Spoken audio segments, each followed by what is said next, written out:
sir. Good morning. Promptly at 9.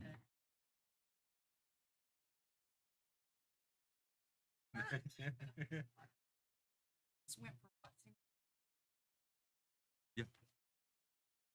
We're going to go ahead and call this meeting to order. This is the Quapaw Nation Business Committee regular meeting for Saturday, June 15th, 2024, and the time is 9:01. Member Davis, would you please give the invocation?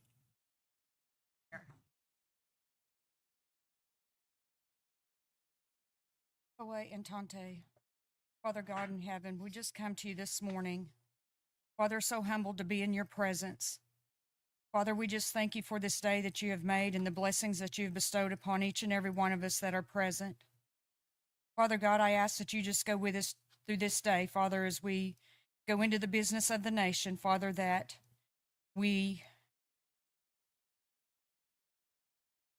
Father, make the best decisions that we can, Father, and that there be an understanding of one another, that we seek your guidance in all things. Father, I ask you that you return each and every one of us home safely, Father God, and be with those that aren't able to be present for whatever reason, that they feel your heavenly touch upon them. Lead, guide, and direct us in all things. We give you all the praise and glory in Jesus' name. Amen. Secretary Treasurer Valier, would you please take roll call?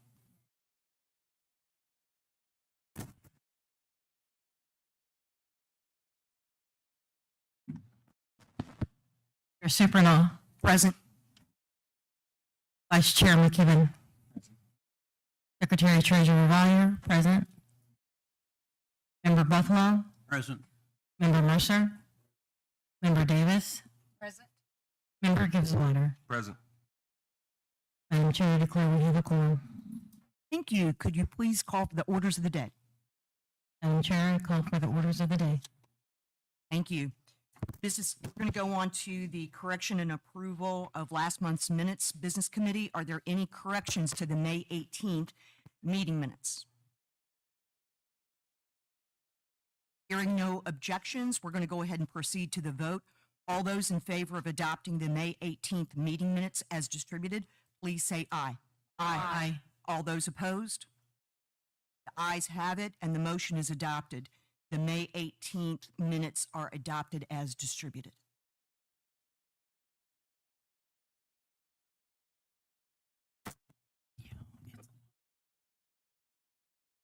Sorry about that, folks. We've got a microphone issue. Okay. Looks like Mikey resolved it. Thank you so much. We're going to go on to item 6, the approval, disapproval of the directors and subcommittee reports submitted. Is there a motion?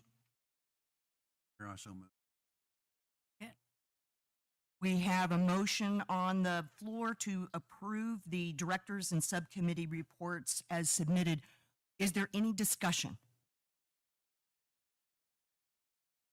We'll proceed to the vote. All those in favor of approving the directors and subcommittee reports as submitted, please say aye. Aye. All those opposed?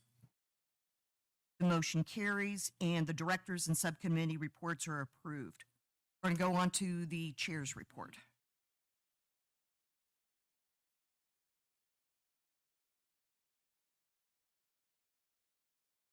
All right, just takes me a couple minutes to get organized. So we do have a few announcements to make. Our annual memorial dinner was held May 18th, last month. We'd like to formally thank everyone who worked so hard to make it a successful dinner. It makes us proud that what we started in 1919 continues to the current time. We should all be proud of carrying our Quapaw traditions forward. In addition, we'd like to thank Blaze Fagan for placing flags on our veteran graves and everyone who contributed to a respectful Memorial Day full of honor is deserved. Effective yesterday, O-gah-pah Communications and O-gah-pah Coffee employees are now employees of the Quapaw Nation with new focus on building their enterprises. Welcome. Member Davis, would you please give an update on the Good Eagle settlement remaining funds? Yes, Madam Chair. Away. The Business Committee has begun deliberating on open items that must be decided. Those include potential distribution, target group, process, timing, and amounts. The BC has decided to engage RSM and another firm to assist with the process to establish a fair, consistent, and well-communicated process. Their activities will include define intake information, questionnaire, and develop the notice to be sent to tribal members. Acquire, develop, and maintain the settlement website, which will include, among other things, the notice and other relevant documents, and the ability to download such documents, obtain information, and submit applications. Establish a toll-free line with interactive voice response capabilities and an option to speak with a live agent. Arrange for the emailing of the notice to those tribal members where we have an email address. Arrange for the printing and mailing of the notice to tribal members. Arrange for the mailing of a pre-printed application form after final approval to tribal members that have not opted out of the settlement. Remail notices that are returned undeliverable but with a forwarding address. Search for updated address information for those tribal members whose notice is returned as undeliverable with no forwarding address, and remail notice if updated address information is available. Maintain and update a database of reliable mailing addresses and contact information for potential members. Manage correspondence, including opt-out forms and objections from tribal members, and coordinate with you and to maintain a list of those opt-out forms received from tribal members. Receive and review applications submitted by tribal members. Attempt to locate tribal members whose checks were returned undeliverable and remail checks to any such tribal members that are subsequently located. Reporting and other project management associated with this process. We appreciate your patience with these decisions while these decisions are made and the processes are carefully planned. This business committee understands the need to move forward swiftly. Gunagay. Thank you, Member Davis. Member Mercer, would you please provide a Ray Property Home project update? Yes, Madam Chair. The Ray property, we now have rock on the road. It's been compacted, so this should not interfere anymore with bringing items in. The mud is not going to be a factor, or the rain. House number 1 and number 2, they are painted, ready for flooring to be installed. It is on the board for installation the week of the 24th. House number 3 and 4, the sheetrock has been hung. They have been taped and muddied. They should start spraying texture on the walls the middle of next week. Then when it dries, they will be ready for painting. Also, next week, hopefully, they're supposed to start putting siding on both of those units. House number 5 has had sheetrock delivered, and it is to be installed next week. Trusses have been put together and wall panels delivered for number 6. Number 7 and 8 are being completed at the factory. Plans for number 9 have been approved, and it will go into production. Survey has been completed on naming the addition.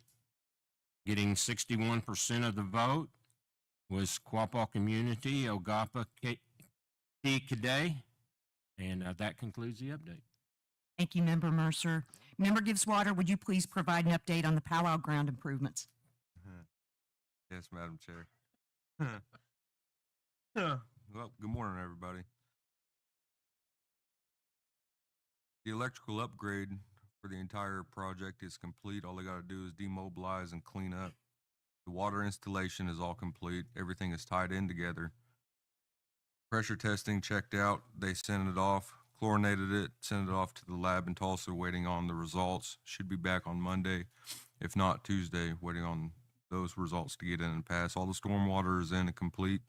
All the floodplain concrete paving will be complete by the end of this week down on the bottom of the north side of the creek. We will start the asphalt paving on Monday and should be done by next Friday, and we're 20% complete on the finishing grade, which is all the cleanup dirt work around the roads and camps and everything. We plan to achieve substantial completion by the 24th of June, and after collaborating with the grounds committee, we plan to have the grounds open for campers on June 28th at 5 p.m. at the end of the business day. you guys have any questions or concerns, please reach out to the grounds committee or myself. Information to get a hold of the grounds committee is online. My information's online. If anybody has any questions or concerns regarding their camps, anything like that. But really, we're just about there. We're just about there. We're gonna be Outstanding. should be done. Should be done by the 24th. Give everybody a few days, clean up the grounds, and campers come in the 28th and get ready for powwow. Wonderful. Thank you so much. Yeah. Thank you. Member Buffalo, would you please provide a cemetery committee update? Yes, Madam Chairman, thank you. I am on the cemetery committee, probably few still left since the inception of the committee. Composed of myself, and Davis, Eric Eby. We are a subcommittee that functions as needed, and we receive no stipend. Briefly, don't know it, the cemetery is located directly east of the tribe's convenience store, on the right-hand side of the road. It's basically across from the processing plant. Currently, the east half of the east section cemetery is plotted. Approximately 1,000 graves and sites in there, and there's enough right now reserved that it's about 80% full. I mean each family has the opportunity to reserve at no cost 4 plots in the cemetery. The committee right now is looking to plot the west side of the east half. The west half has no activity in it right now.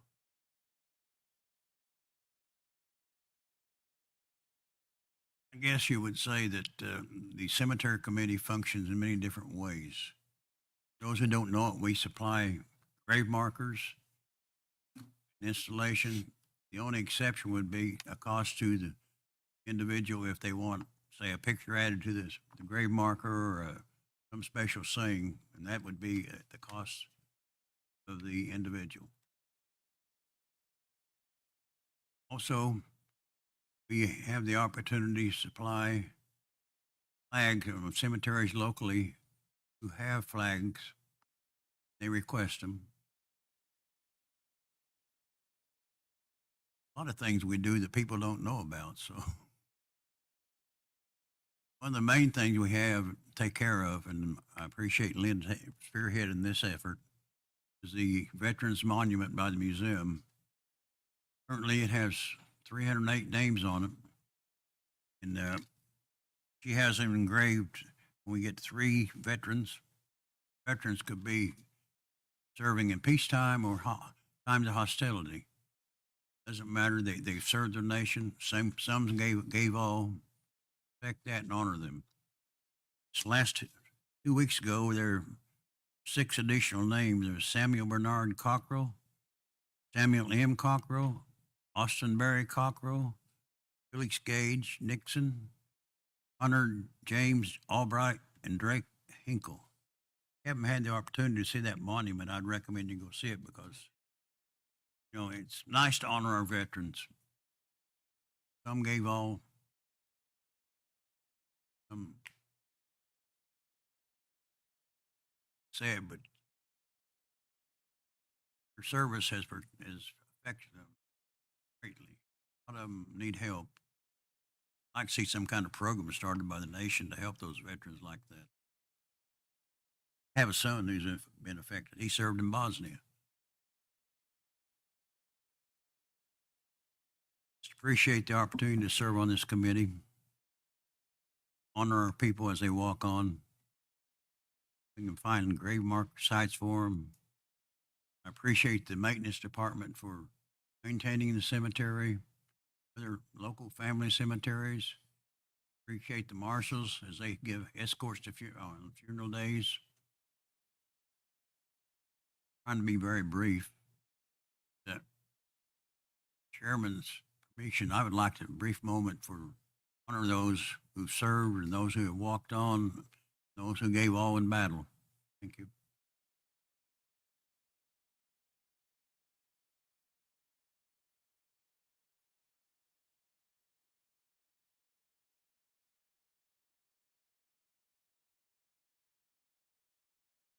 And again.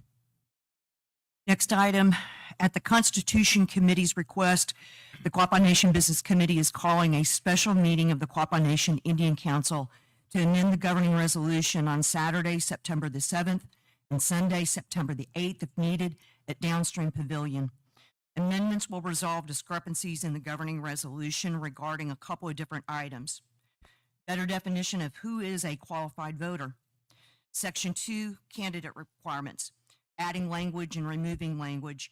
Add language for felonies and crimes of moral turpitude. Remove language regarding nominees from the floor. Clarify pre-certification for secretary-treasurer. Section 3, who designates the election date and place, including filing date, single candidate or no candidate. Section 4, vacancies for elected offices. Section 6.2, Ethics Commission vacancies. Section 9, strengthening some language and striking language regarding strengthened surety bond requirements and strike Commissioner of Indian Affairs language. After the adjournment of the special meeting to amend the governing resolution, the Constitution Committee would like to facilitate an open dialogue to allow the members at the special meeting to openly discuss and guide the Constitution Committee on various topics.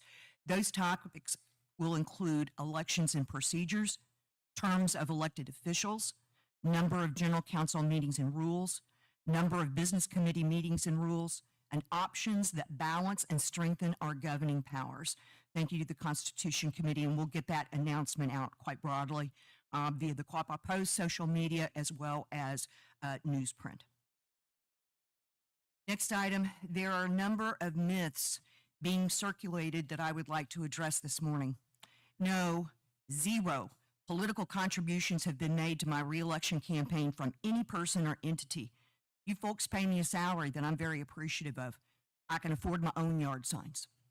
I have not embezzled 19 million of Good Eagle settlement funds or other resources of the Quapaw Nation. I am one of 7 business committee members and honored to serve with no unilateral decision-making authority. Our governing resolution requires a majority vote for any decision to take effect. This business committee follows our laws. And I'm sorry we have to have this conversation, but it is the truth. And the Quapaw tribal members deserve the truth. This is the truth. Moving on, the business committee attended the following events this last month. Had an opportunity to meet Arkansas Governor Sarah Huckabee Sanders, First Gentleman Brian Sanders, and Chief Standing Bearer of the Osage Nation, where we discussed items of common interest with a continued focus on strengthening relationships for many years to come. Secretary Treasurer Vallier, Member Davis, and 4 Quapaw Nation directors and I attended the Miami Chamber of Commerce Women in Business Connection Luncheon. It was very well attended. We also brainstormed with Missouri Southern State University on pathways for more of our Quapaw Nation youth to attend their academic and athletic programs. The entire business committee attended the Quapaw Nation Splash Pad grand opening. The initial reports are how much the community youth enjoyed this new fun feature in Quapaw. Thank you again to the Child Care Development Fund team, Director Joetta Smith, Laura Johnston, and Donna Mack, John Jackson Jr., and Branko for making this vision from a few years ago become a reality. Secretary Treasurer Vallier and I attended the Oklahoma chapter Daughters of the American Revolution, commemoration of the 1924 Indian Citizenship Act in Oklahoma City. This act was passed by the United States Congress, where it imposed U.S. citizenship on indigenous peoples of the United States. Indigenous tribes were mostly considered to be separate nations with citizenship and treaty rights, so their people were not considered to be citizens of the United States until this act was passed 100 years ago.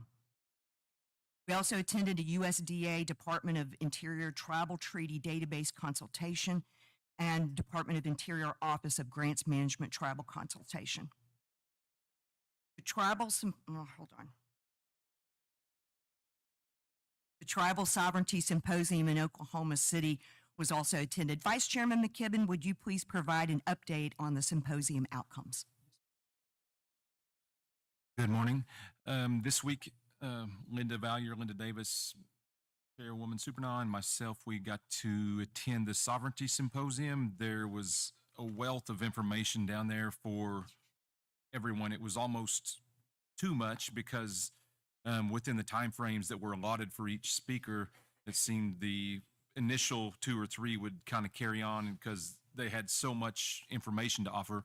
And then the last two or three that were scheduled had to kind of rush themselves and maybe were only allotted 3 to 4 minutes to speak on their topics. The topics included education, government to government compacts and relations, juvenile issues, issues with criminal law, the arts such as music and art and things like that, and the importance of having those in school and the relationships between tribes and their schools, language, water infrastructure, agriculture, healthcare, and data sovereignty, and a wealth of information. And some of the highlights that we were that I found very interesting is that, and this is from 22, just the economic impact of tribes alone has a $15.6 billion impact.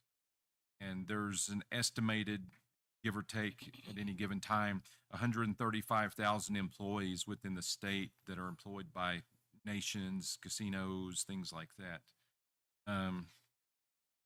The contribution that the tribes or the nations make to education within the state, and this was a long known ongoing thing that Victor Flores, he is the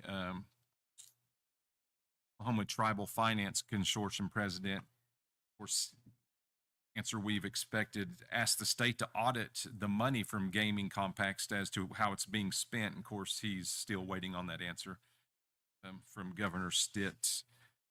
Water continues to be a huge issue all across the country and the world, basically, that we're really fortunate here that so far we haven't been hit with as hard as some of the other places out west. They kind of say, you know, they fix problems, but then they go in and fix those. And sometimes those problems for different cities and municipalities aren't maintained. They go in and fix the problem, but then they just kind of let it go after it's fixed and isn't maintained for whatever reason. This gentleman from Enid, who's on their development out there, was kind of saying how they were getting water from Call Lake now, and there was a call lady there, and she said, well, who asked the cause? They built Call Lake, and they actually exhumed people from their cemetery and moved it from a river bottom so they could make Call Lake. And now the city of Enid is pumping water from Call Lake, but she's adamant that the cause were not consulted on this, which is not surprising. Also, gaming issues that are kind of a hot topic. This gentleman from Oklahoma City University, Kyle Dean, he kind of showed the growth of the impact on gaming from the mid 80s, where it was around 700,000 a month going to the state. And now and this is an old study. He said it's time for a new study. This is information from 2019, but he has not updated it yet. But 17 million a month is being contributed. So that was also an interesting thing. 46% of gaming employees in the state, they say, and this is also kind of fluctuates, 46% of gaming employees are non-native. So they just kind of gives you a balance, kind of show you the impact that gaming has on the jobs in the state. One last thing related to gaming, iGaming and sports betting continues to be kind of a hot topic, and seemed like to be a consensus. Is it worth opening the gaming compacts? Everybody else seemed to say it's 2 years away, which coincides with Governor Stitt's term. So that seemed to be when they recommended reopening those acts. And the last thing that was kind of profound for myself was that I have yet to get this book, but I'm going to. That trying hard is not good enough. It's a book by Mark Friedman, and that was recommended as a read by one of the gentlemen in this presentation.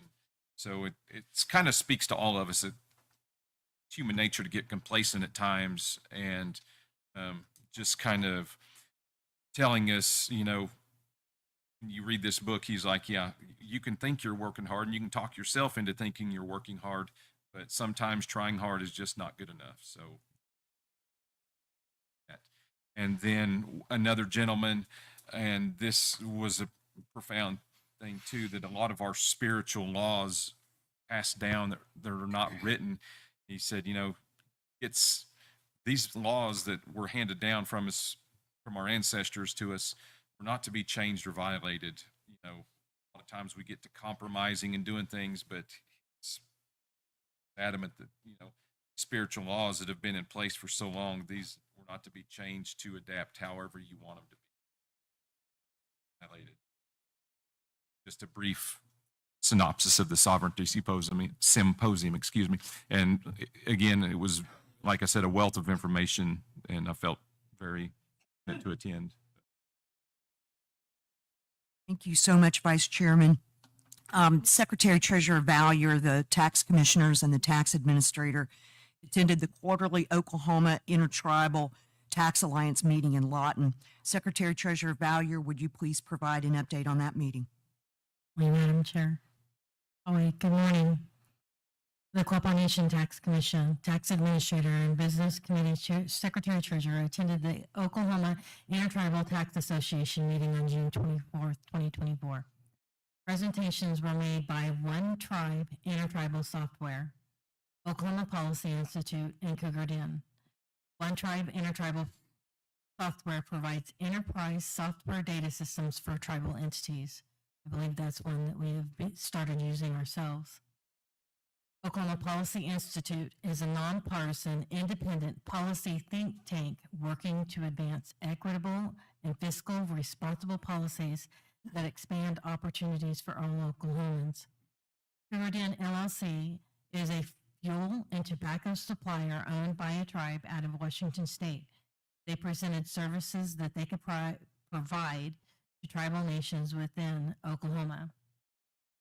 Topics discussed during the OITA meeting included income tax update, tribal tag issues, including Oklahoma Turnpike Authority and tag compacts, tobacco compact update, and a motor fuel compact update. The income tax update included issues with Native Americans living within their respective reservation boundaries and working for their respective tribe being exempt from Oklahoma state income tax. The tribal tax issues discussed revolved around ways to resolve the issues brought about with the Oklahoma Turnpike Authority requesting tribal tag information for purposes of the new plate pay system and the tag compact offers sent to many of the tribes from Oklahoma Governor Stitt's office. The Quapaw Nation has received the tag compact offer from Governor Stitt's office. Quapaw Nation currently does not have a tag compact with the state of Oklahoma, and we have not had one in previous years. This tag compact offer is being reviewed by the business committee as we will be responding to the Governor Stitt's office on the tag compact offer soon. The tobacco compact updated discussed many ways that tribal compacts are set to expire at the end of 2024. We should see tobacco compact offers coming from Governor Stitt's office within the next couple of months. Oklahoma Nation currently has a tobacco compact. Quapaw Nation currently has a tobacco compact with the state of Oklahoma, and we will review closely and compare any new tobacco compact offer as soon as we receive one from Governor Stitt's office. Oh, these are tongue twisters. The motor fuel compacts are under review by Oklahoma Stitt's office. The tribes of Oklahoma can expect new compact offers from the Governor Stitt's office as each tribe's current compact's expiration date approaches. Quapaw Nation currently does have the motor fuel compact with the state of Oklahoma and will closely review any new compact offer the governor's office sends us. The Quapaw Nation Business Committee will work to negotiate the best terms possible for the benefit of the Quapaw Nation on any compact offer that is received from Oklahoma State. We will weigh the responsibilities of the Quapaw Nation to the Quapaw people, our surrounding communities, as well as to the state of Oklahoma when considering the terms within any compact. Renegade. Thank you, Secretary Treasurer. In addition, we met with the Department of Interior Assistant Secretary, Indian Affairs, Brian Newland, and his senior team members. The discussion and requests were on two very different topics. First, the Quapaw Nation requested that the Department of Interior commit to supporting our interests in the FERC proceedings associated with the project. With respect to the current license, we requested that Interior advocate that FERC require GRDA acquire adequate flowage easements to mitigate the flooding on the Spring River. For the new license, we requested that Interior advocate for license conditions that will ensure protection of the Quapaw Nation's water, property, and other trust resources. There was a good outcome where a specific individual who was on the call was assigned as our contact, and so those dialogues continue to the current time. We also requested that Interior commit to supporting the Quapaw Nation through congressional hearings and other means in pursuing legislation to appropriate the Bear Settlement Funds so that distribution can occur as soon as possible. There was a good outcome and additional discussions have been scheduled. The nation held the following events this last month. First off was the medicine wheel garden that was planted at the Food Sovereignty Farm, and several Quapaw Nation citizens participated in planting the garden. The event was sponsored by the Substance Abuse and Mental Health Services Administration and hosted by the Food Sovereignty and Quapaw Nation Youth Programs. The CCDF program started a new project called I Hope You Dance, where the goal is to loan children regalia who might not ever have the chance to own their own so they can be fully immersed in our tradition. Bids were taken from Quapaw tribal members who are specialized in making Quapaw regalia for boys, girls, ages infant to 12 years old. They are also requesting people donate gently used regalia, jewelry, fans, moccasins, etc. for the children. You can contact the CCDF department for more information if you're interested in participating. There was a pottery class held for our youth. The Quapaw Flags plaque was installed at the museum. The plaque was installed next to the USS Quapaw Anchor located at Robert Whitebird Cultural Center. The plaque reads, "The members of the crew who served aboard USS Quapaw ATF 110 dedicate our anchor, which blessed the bow of our ship for 69 years, as a bond to your nation and our service to provide a lasting memorial." We want to thank the Culture Committee for both of these important installations. The O-Guah-Pah Wisdom Keepers held an outing earlier this week. They started at the Joplin Mineral Museum, lunch at Downstream, then had a meeting later that afternoon at the RWC classroom. We hope all the elders who were able to attend had a great time. There are some upcoming events. Downstream Casino donated 2 tickets to the Cancer Awareness Team for the Kane Brown concert on July 3rd. They're selling raffle tickets for those at $1 a piece or 6 tickets for $5. Raffle tickets will be sold and drawn at next week's farmers market on Friday, June the 21st. And then June the 21st will be the next farmers market. And again, those are held on the first and third Fridays until October. This month's grand prize is a rain barrel, bird feeder camera, bird feed, and wildflower seeds. Pardon the weeds, I'm feeding the bee sign, and a $100 prize package from Quapaw Casino, which will be drawn at the end of the market. You'll receive a raffle ticket by just walking through the doors and an additional ticket for each vendor booth you make a purchase. On June the 22nd, the Quapaw Nation Education Department will be holding the 2024 graduation banquet at Downstream at 11 a.m. The nation will be celebrating high school, college, tech, and vocational school graduates, and really looking forward to that. June 24th to 28th is Camp Quapaw Week for our youth, grades 2 to 12. Grades 2 to 12. This is our youth's chance to learn our culture in a fun and exciting environment. This event is being hosted by the Quapaw Nation's youth program and sponsored by the Substance Abuse and Mental Health Services Administration. July 1st and 2nd, Southern Plains Moccasin class will be held for grades 5 to 12.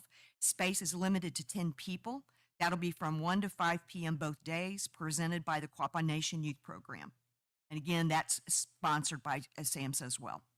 July 2nd is the health fair. That'll be held from 8 a.m. to noon at the fitness center. So from 8 a.m. to 10 a.m. will be for ages 55 and older. From 10 a.m. to 12 p.m., all ages will be allowed.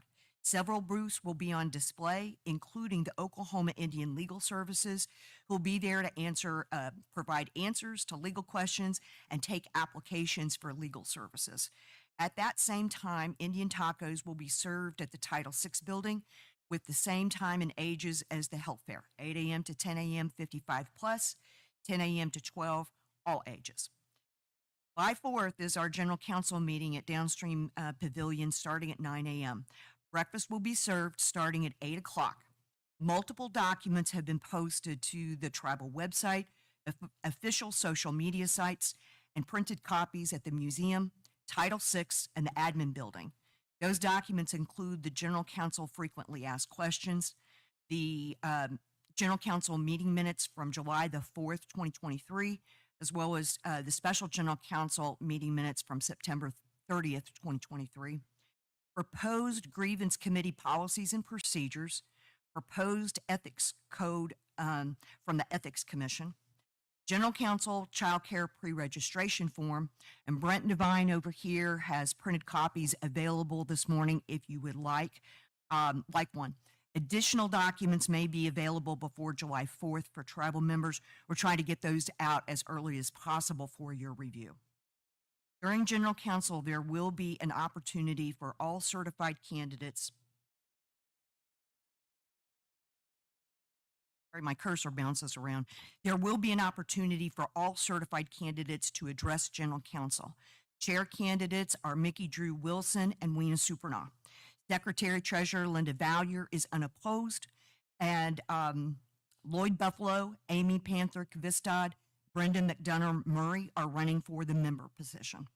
The election will be held on July 27th from 9 a.m. to 5 p.m. We encourage all eligible tribal members to become a registered voter if you're not already. We also encourage everyone to vote either in person on July 27th or by absentee ballot. If anyone is unsure if they can vote in person, please get those absentee ballot requests in now.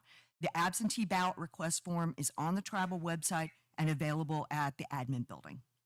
July 4th through 7th is Quapaw Nation's 152nd annual powwow, and July 4th is Quapaw Night. July 6th, there's a beaded earring class that's being held from 1 to 3 at the Title VI building. This class is sponsored by the Quapaw Tribal Library and funded by the Institute of Museum and Library Services out of Washington, D.C. July the 6th at 6 p.m. is the Quapaw Nation Tribal Group Photo, and that's scheduled in the arena at 6 p.m. Again, that's July 6th at 6 p.m., so please be there. July 12th, the Quapaw Food Sovereignty Department and Cattle Company is putting on another food distribution. Application deadline is 4 p.m. on July 12th, so you've still got time, but please get those applications in. And the distribution pickup dates are July 22nd to 27th. And again, that application could be found on the website. We're going to go on to just a couple of financial updates for the gaming properties. First, Quapaw Casino. For the month ending April 30th, 2024, earnings before interest, taxes, depreciation, and amortization totaled $566,000 with a margin of 25.5%. This is a good result. It exceeded budget expectations and represents an increase of $188,000 from April last year. So that's a really solid result. The increase from last year is primarily the result of increased gaming and food revenue. There were indeed increases year over year in some expense categories. However, total net revenue for April 2023 showed an increase of 162,000 from last year. So net income from the month totaled 602,000 with a margin of 27%. We are happy to see the new gas pumps at the C-store. Yippee! Hope you guys have been able to go by and see those. You can actually see the readers now. It's a beautiful thing. Quapaw Casino development continues, and we're still in the pre-construction phase. As far as downstream casino and resort, for May was a much better month for downstream in comparison to April. For the month ended May 31st, EBITDA totaled 7.9 million with a margin of almost 42%. And that result exceeded budgeted expectations by a little over $500,000. Again, a really good result. Total net revenue for May of 2024 was 18.8 million, and that represents an increase from last year of about a little over 6%. The fiscal year 2024 year-over-year expense comparison did show an overall increase in multiple categories. But net income for the month totaled 6.2 million with a margin of 33.3% and represents a positive budget variance of almost $1 million. So, and net income compared to May of last year showed an increase of almost $500,000. Saracen, gaming volumes in May bounced back as expected based on increased volumes over prior year, with slots handle up by up 7.4%. and sportsbook handle up 56.8%. Total gaming revenue exceeded budget by 4%. Table games volume continues to reflect a softening, finishing 17.4% below prior year. Hold for the month reflected more industry norms of 8.7% because it had been really compressed the last couple of months. For the fiscal year through May, sports handle is up 156.4%. Development of the hotel and event center is underway with the execution of the formal guaranteed maximum price with Flintco. They're the general contractor. Significant progress has been made recently with the structure of the event center podium. The 5th floor of the development has been poured and expect to add a floor every 2 weeks until topping off sometime this October. Remember, that's going to be 14 stories in height. Updates on the timing of the development will be forthcoming, with initial estimates following it around fall of 2025 opening. And the team there is really excited to continue making progress on significant projects, especially in terms of diversifying cash flows and providing the best gaming experience to our guests. Focus continues building the premier experience to provide future returns to the Quapaw Nation. This concludes the chair's report. Gunagay. We're going to go on to the subcommittee report. Shall we start with the Elders Committee? Okay, oh, yes, we wanted to tell you that your elders had a wonderful day on Thursday. We had a number of events. We started out with a tour of the museum in Joplin, the Museum of History and Minerals, and we had changed our date from the 6th to the 13th because the director very much wanted to meet with the elders and personally take us around. So it was a private group that went to the museum, which is very, very interesting. And if you have a chance to go, it's in Schifferdecker Park, and it's behind the golf course and behind the water park. But it is very, very interesting. And Director Chris did tell us about mining from the aspect of the miners events. But we were there and enjoyed our tour there, and we did have a chance to make some remarks, and Brenda, I believe, did well of mentioning picture. And so we went with that. Following that, we went down to downstream for lunch at Spring River Buffet. And the staff there, when I talked to the manager afterwards, she said they were so looking forward to us coming. And the service was just great. The food was great. It was all set up for us to be there. And so again, it was just a very, very wonderful lunch. And part of that was from the memories we got from the museum. We wanted to get our people together to have a chance to visit with one another. We did that very well over lunch. thinking of memories and the whole thing. And so from there, then we came back to Title VI and the museum building for our meeting. And in case you missed it, there was media. We were on Channel 12 on Thursday. And so we are very much now looking forward to powwow, when all of our families can get together. We'll have our family dinners. And again, it was just a wonderful day. Gonna gay. Thank you so much, Grace. Glad to hear y'all had a really nice day. Cultural Committee, Barbara?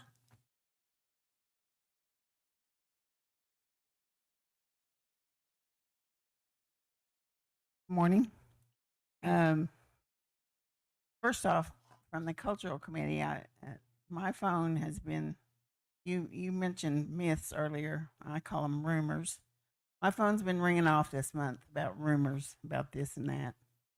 And one, I received information about the cultural committee. I am now on the cultural committee. I was honored to be asked to be on it recently, as well as a few other people.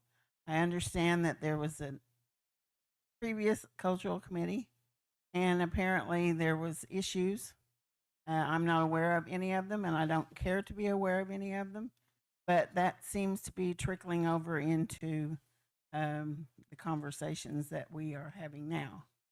The cultural committee, however, has put out, since I've been there, like I said, I was honored to be asked to be on there. I did not want to be chairperson of it, but as you can see, I am. And so we're going to do our best to do that. We do not follow, since the formal type of meetings, we have a casual meeting. Since Robert is not a Quapaw, we don't follow his rules necessarily. And so we do have conversations just in general during our meetings and discussions. If we have something that we need to pass formally, then we do that formally according to the rules. But that's just the way I go, and I put that out up front that I would not be doing it formally as some do. But we have put out initially, I hope it's been in the Post.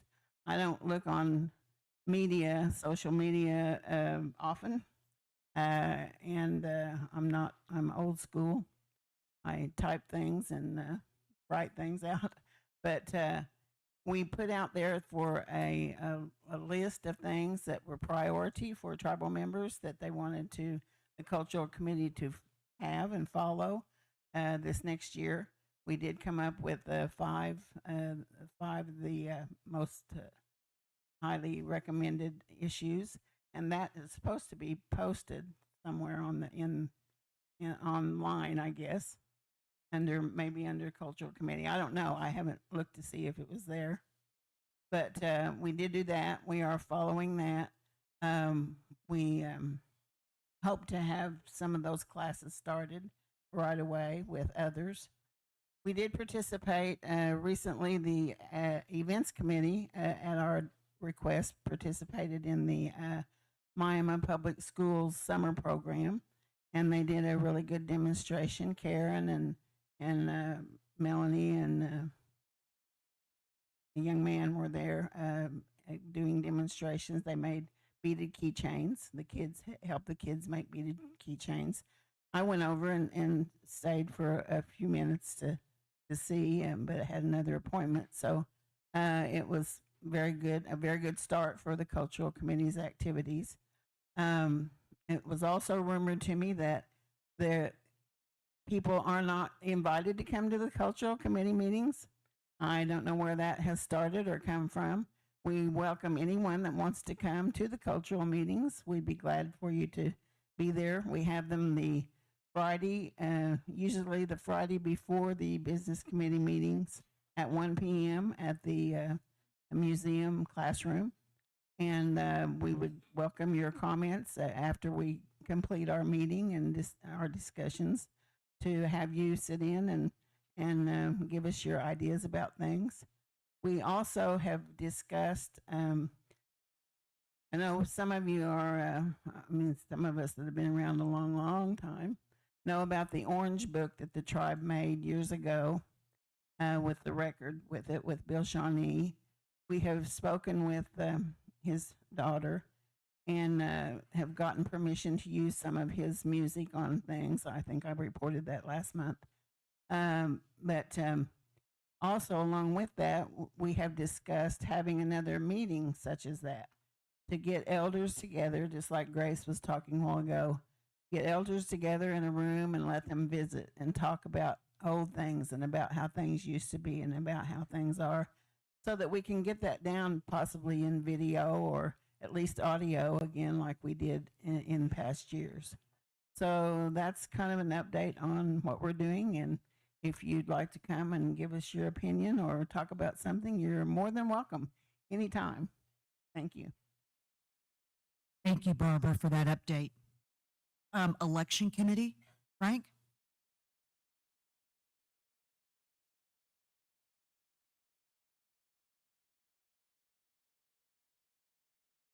All right, let's see. This working? Yes. Okay. We kind of went over the importance of we will be having our annual election. It will be July the 27th.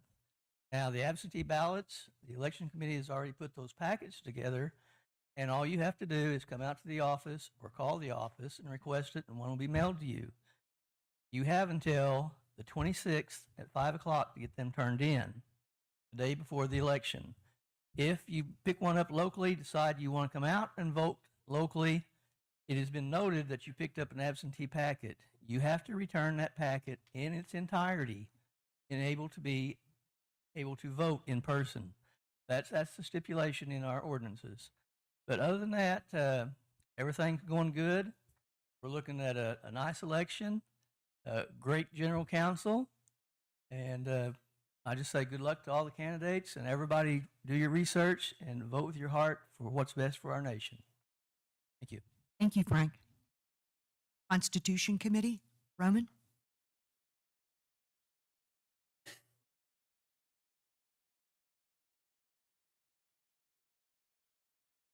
Morning.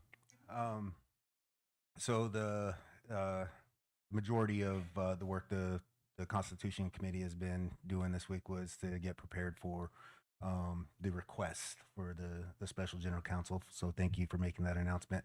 The date being set so far out is going to allow us to also do, this is just throwing it out there, is possibly allow general counsel to add any agenda items to that if they see fit coming up on July 4th, because that'll give us 60-day window. We could add to the agenda, but at a minimum, the things announced are definitely going to be things that need to be addressed. It's surprising. You heard Frank talk about doing your research. I think as a people, it would do us well to do our research on a lot more than just candidates, right? And that includes our governance, our documents that get approved and passed, our ordinances, because what we've found and the mess that we're in is because we largely take things at face value and how they're presented to us and what sounds right. And when push comes to shove, we have to follow the black on the white. And what we have found is the black on the white doesn't align with how we actually live and how we are actually governed. So I just want to put that out there also. The Constitution Committee has talked about a lot of things that we can do to help bridge that gap of information not being communicated, maybe some ongoing information sessions, maybe opportunities where we could just sit and talk about documents so that we have just a larger group of folks with the knowledge of what's happening, what's getting passed, what are we approving. And so that's a lot of what we're talking about now. We're also in the approaching the writing phase of the Constitution, the actual Constitution. We've been talking about Constitution a lot. Now we're actually ready to write everything. We've got the amendments that we needed in place, and what we're going to need is the help of General Counsel to be able to bring some of these ideas closer to what we actually want and how we want to operate. So we can expect a discussion to start happening about what I'm referring to as a constitutional convention. Our committee hasn't really given it an official term, but we know that there's a larger dialogue that needs to happen, and that dialogue is going to start on the backside of this special general counsel. So those are some of the things that we could expect. You could look for the formal announcement to be posted for the special general counsel after the July 4th general counsel, because then we'll have any input and feedback from general counsel, and that could all get mailed out and posted appropriately according to the governing resolution. That's it. Roman, thank you. Sure do appreciate it. Are there any other subcommittees before we move on? All right, next up is Downstream Development Authority, Quapaw Casino Authority update from Cuggy Superna. Thank you. Good morning. Morning. We got a call yesterday from Saracen, and my understanding was they had a record month last month, which is good news. We had one of our members go over to Saracen, I think it was Wednesday, and on Thursday they got their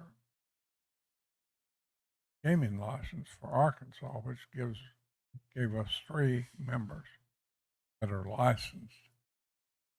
Eric Jennings was the 3rd one, and he was able to get out into the community and visit with people. And he said that we had widespread support within the community. And I thought that was interesting because the original justification for Indian gaming was to create jobs in economically depressed areas. And we are doing that in Pine Bluff. So we've got widespread support there in the community, which I was sure glad to hear that. Not many Quapaws over there.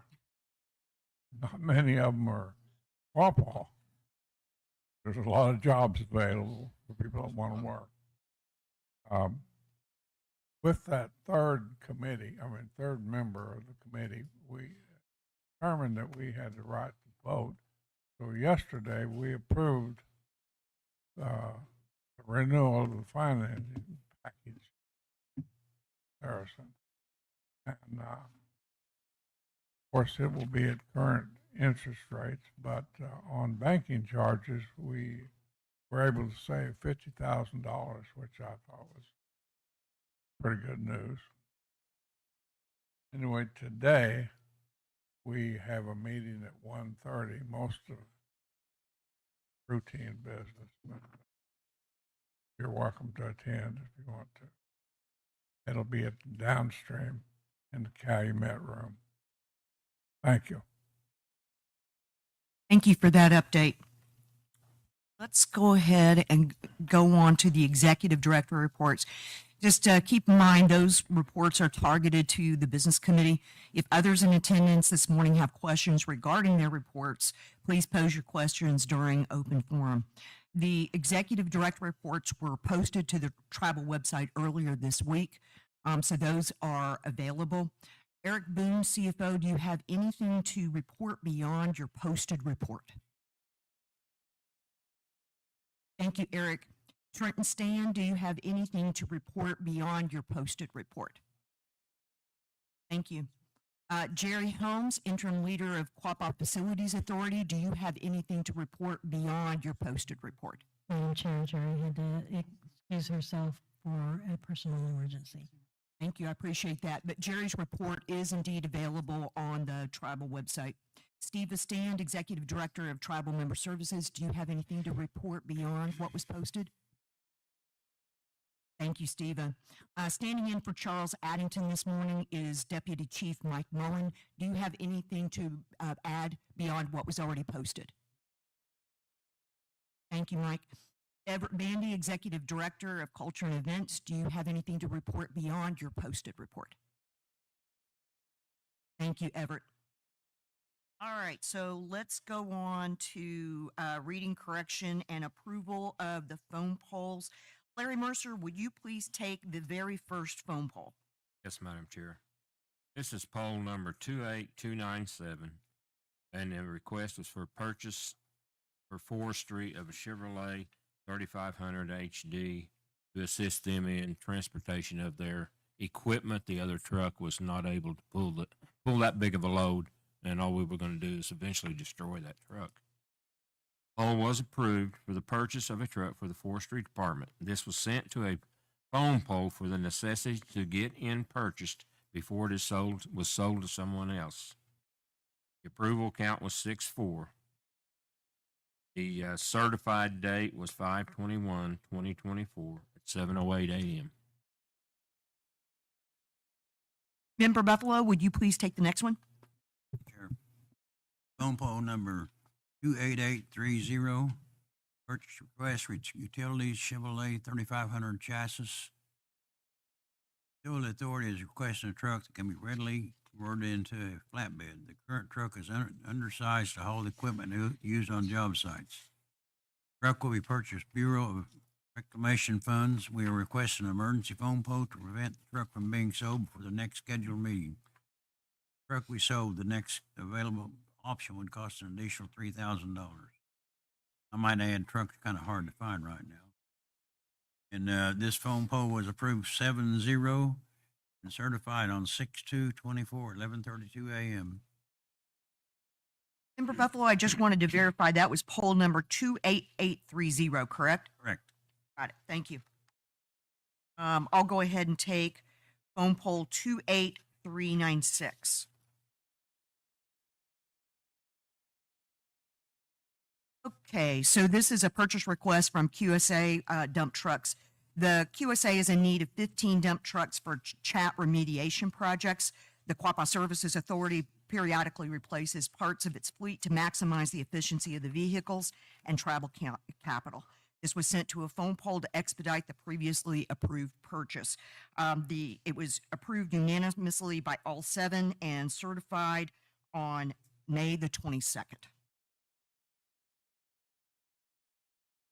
Vice Chair McKibben, would you please take phone poll 28622? Excuse me. Number 28622, which is a purchase request from the Marshals. The Marshal Service is requesting a patrol car to replace one that has suffered major mechanical issues and isn't drivable. The lack of state or federal contract vehicles necessitates the department to select a non-standard make and model. This was sent to poll because of safety and being time sensitive. 7-0 and was certified on May 30th for 7:07 a.m. Great. Secretary Treasurer Valier, would you please take the last phone poll? Madam Chair. Poll number 28956. This is approval for financing Peterbilt 567 dump trucks. Requested by Eric Boone. This poll is for the approval of financing up to 15 2025 Peterbilt 567 trucks for Quapaw Services Authority by and through an agreement with Arkansas, the TLG agreement. This was sent to a poll to expedite the financing of the delivered trucks. It was approved by a count of 6 approval, 1 reject. Certified date is June 5th of 2024. Is there, I'll accept a motion to approve the phone polls. Madam Chair, I make a motion to approve the respective phone polls that were presented. Second. Great. I think we've got an echo on second. The second was by Member Buffalo. Business Committee, is there any further discussion on these phone polls? Let's go to the vote. All those in favor of approving the phone polls, please say aye. Aye. All those opposed? The motion passes and the phone polls are approved. Let's go on to new business. We're at item number 12 on the agenda. Member Davis, would you please take 061524-A? Thank you, Madam Chair. Resolution number 061524-A. This is a resolution authorizing Weena Supernall, Mans McKibben, and Eric Boone as authorized signatories on all bank accounts of the Quapaw Nation and remove all previous signatories from all bank accounts of the Quapaw Nation. Therefore, be it resolved that the Quapaw Nation Business Committee does hereby authorize Weena Supernall, Mans McKibben, and Eric Boone as authorized signatories on all bank accounts of the Quapaw Nation. Therefore, be it further resolved that all previous signatories are removed as an authorized signatory on any Quapaw Nation bank accounts. Madam Chair, I so move to adopt resolution number 061524-A. Second. Second by Vice Chairman McKibben.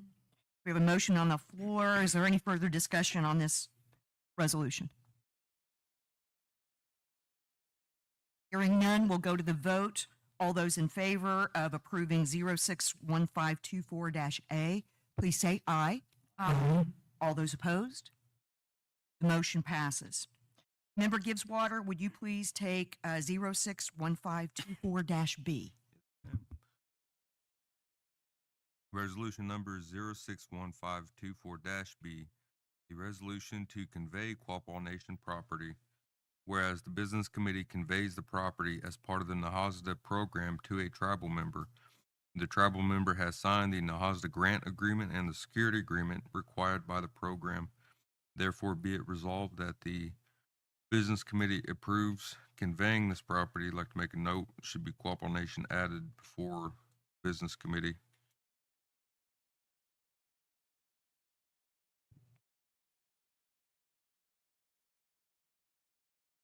That's it. I'm sorry, I might not have heard. Did you make a motion? No. Madam Chair, I'll make a motion to approve resolution 061524-B.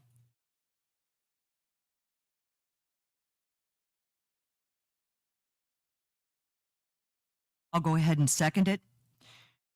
Any discussion on 061524-B? Hearing no further discussion, let's go to the vote. All those in favor of adopting or passing 061524-B, please say aye. Aye. All those opposed? Aye. Let's go to a voice vote. Member Gibbswater? No. Member Davis? Aye. Secretary Treasurer Valier? Aye. Chair Weena Supernall? Aye. Vice Chairman McKibben? Member Buffalo? No. Member Mercer? Motion is not approved. We're going to go on. Let's see. Member Mercer, would you please cover 061524-C? Resolution number 061524C. This is a resolution approving the purchase of 5 dump trucks. Whereas Quapaw Service Authority requesting 5 additional dump trucks in addition to the ones approved in a prior resolution for chat remediation projects. There's an opportunity to acquire additional trucks to mitigate allocation shortages in our area. Having solicited qualified vendors and conducted due diligence in accordance with the current policy and ensuring sufficient unencumbered funds exist, and therefore be it resolved that the attached purchase request for 5 additional dump trucks is approved by the Quapaw Nation Business Committee. Madam Chair, I recommend that we adopt resolution number 061524C. Second. Seconded by Vice Chair McKibben. Is there any discussion? We have a motion on the floor. Is there any discussion on 061524-C? Hearing no further questions, let's proceed to the vote. All those in favor of adopting 061524-C, please say aye. Aye. All those opposed? Motion carries. 061524-C is approved. C. Member Buffalo, would you please take 061524-D? Madam Chairman, resolution approving the purchase of a track loader with attachments. Whereas the road department is requesting a track loader with attachments to maintain gravel roadways and ditches. Purchase will be made with funds made available from Coronavirus Response and Relief Supplemental Appropriations Act, ERRSAA, having solicited qualified vendors and conducted due diligence in accordance with current policy and ensuring sufficient and unencumbered funds exist. Therefore, be it resolved that the attached purchase request for a track loader with attachments is approved by the Quapaw Nation Business Committee. Madam Chair, I move to adopt. We have a motion on the floor. Is there any further discussion on this? Hearing nothing else, let's go to the vote. All those in favor of approving 061524-D, please say aye. Aye. All those opposed? The motion carries. Vice Chairman McKibben, would you please take 061524-E? Yes, ma'am. Resolution number 061524E, a resolution to authorize the use of trust restricted land located under the jurisdiction of the Quapaw Nation for mowing, baling, and to authorize the execution of mowing, baling permit on behalf of the Quapaw Nation. As the Quapaw Nation Business Committee supports mowing and baling the property, as well as efforts to clean up any trash or debris found on the property while mowing and baling. In return, the individual will be keeping all the hay that is produced. Said land is described as, please see Exhibit A.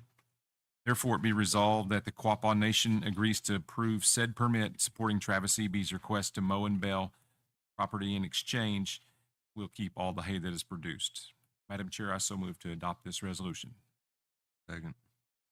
We have a motion on the floor for 061524-E. Is there any further discussion, Business Committee? Madam Chair, I recuse myself. Thank you, Member Davis.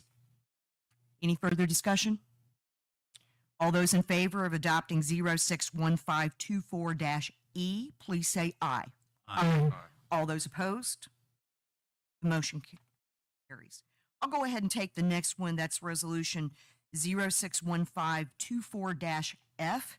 It's a resolution to authorize the sale of the Quapaw Nation's restricted interest in Chat and the Chat pile located under the jurisdiction of the Quapaw Nation. Whereas the Quapaw Nation Business Committee supports the sale of the nation's interest in the restricted Chat, total tonnage to be about 100,000 tons, located on the below portion of the allotment. The nation further agrees to grant access to the site to EPA and its contractors to remove said interest in Chat, and further understands that the nation's proportionate share will be paid upfront. Therefore, be it resolved, the Business Committee of the Quapaw Nation, that the nation's chairperson or an authorized representative of the Quapaw Nation is hereby authorized to execute this consent given for the Chat sale and access over the nation's interest in Chat and property. Therefore, be it resolved that the Quapaw Nation requests the Secretary of the Interior or an authorized representative approve said Chat sale.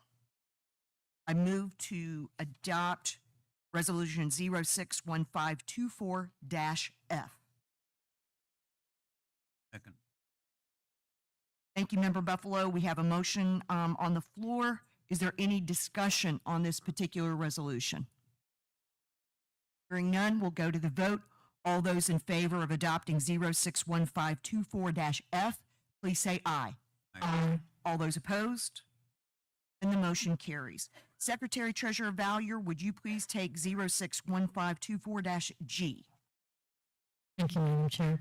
In the interest of brevity, I believe I will read just the last 3 paragraphs on this resolution, since everybody actually has a copy of the resolution and will be able to read all of the legal terminology that's included in this. Resolution number 061524G, a resolution approving engagement letter with a bank. Further resolved that in addition to and without limiting the foregoing, authorized persons be, and each of them hereby is authorized, empowered, and directed to take and cause to be taken such further action and to execute and deliver or cause to be delivered for and in the name and on behalf of Saracen, the authority, or the nation as appropriate, such other instruments, agreements, and certifications as may be contemplated by the engagement letter, and to take such other actions as may hereby be necessary and appropriate to obtain funding under the engagement letter or to carry out the obligations of Saracen, the authority, or the nation as appropriate. Thereunder, including future amendments, modifications, or supplements, or additional documents and agreements that may be necessary and appropriate to the engagement letter, and all action heretofore taken by such persons and in connection with the foregoing recitals and resolutions be, and it hereby is approved, ratified, and confirmed in all respects as the act and deed of Saracen, the authority, or the nation is appropriate. Further resolved that the business committee and the authority hereby approve and ratify any and all actions taken or accomplished prior to the date these resolutions were adopted that would have been authorized by those resolutions, but for the fact that they occur prior to the date hereof, and further resolved that this resolution shall become effective as of the date and time of its passage and approval of the business committee. Madam Chair, I move that that resolution number 061524F be adopted.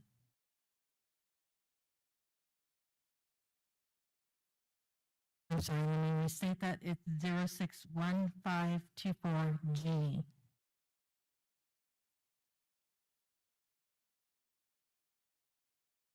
Move for the adoption of this resolution.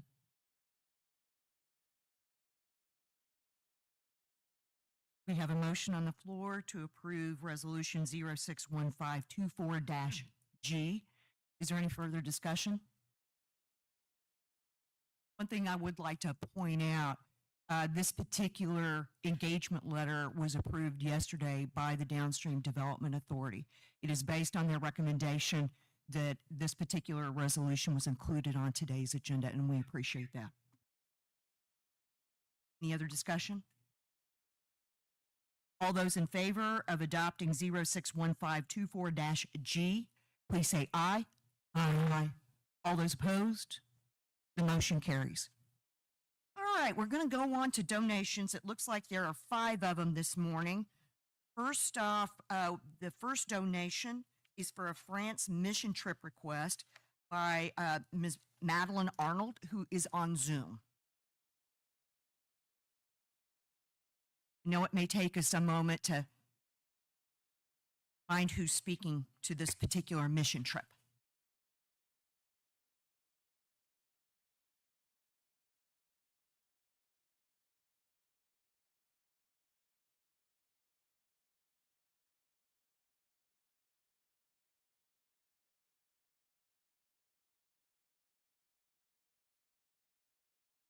For folks that are on Zoom, if you're speaking to the mission trip, if you please raise your hand on the Zoom chat or indicate otherwise, and that way we know which line to unmute. Can you hear me? We can hear you. Great. Hi, I'm Madeline. I go by Maddie. I'm a tribe member, and I'm for a donation request for a mission trip to Paris. I'll be traveling with the International Missions Board. I'll be there for August for the Olympics. So we're going to be there to evangelize the gospel all over the world, from athletes to spectators. We'll be able to talk to countries that have probably never heard of Jesus, which is great. My goal for this trip is $2,500, but I don't have a specific amount that I'm requesting. So anything will help. So that's pretty much all I got. Unless you guys have any questions of what I'll be doing in Paris.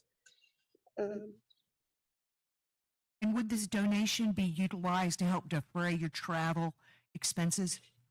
Yes, I'll pay. It all goes to the.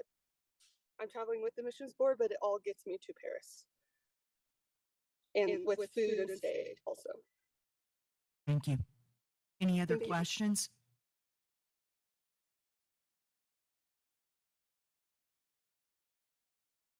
Madam Chair, I move to donate $500 to Madeline Arnold to help defray costs for her mission trip to Paris.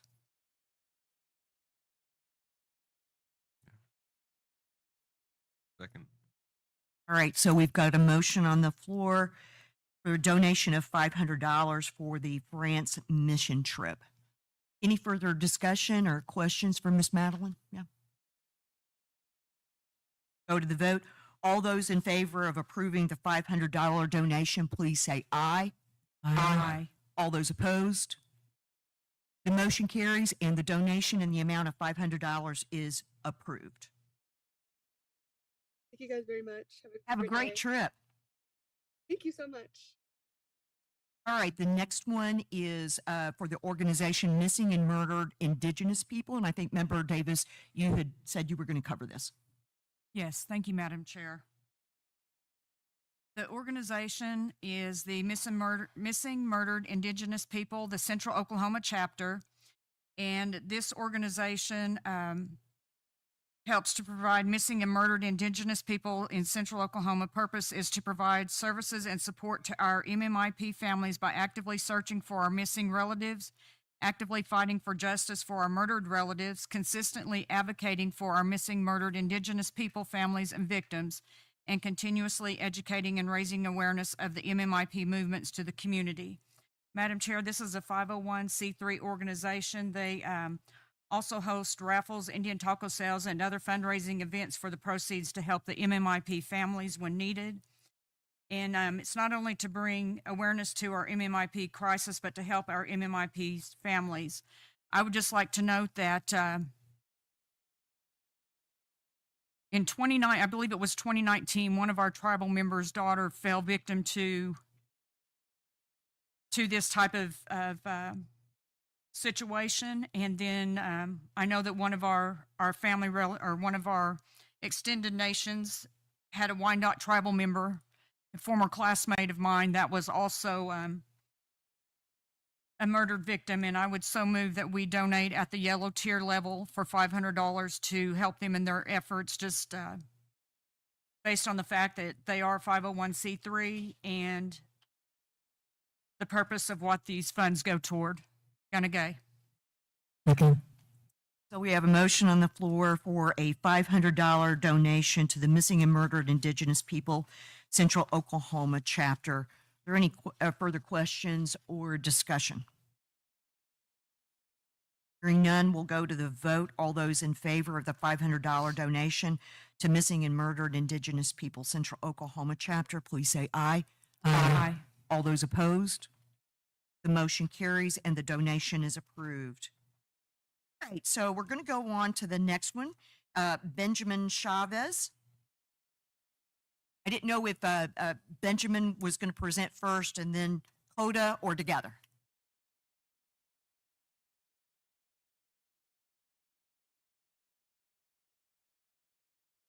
Absolutely. Good morning. Glad you're here. Good morning. My name is Benjamin Chavez Frances III. I am enrolled and a member of the Quapaw tribe of Oklahoma. I am a descendant of the Francis Quapaw Good Eagle. My great-grandpa was Ronnie Good Eagle.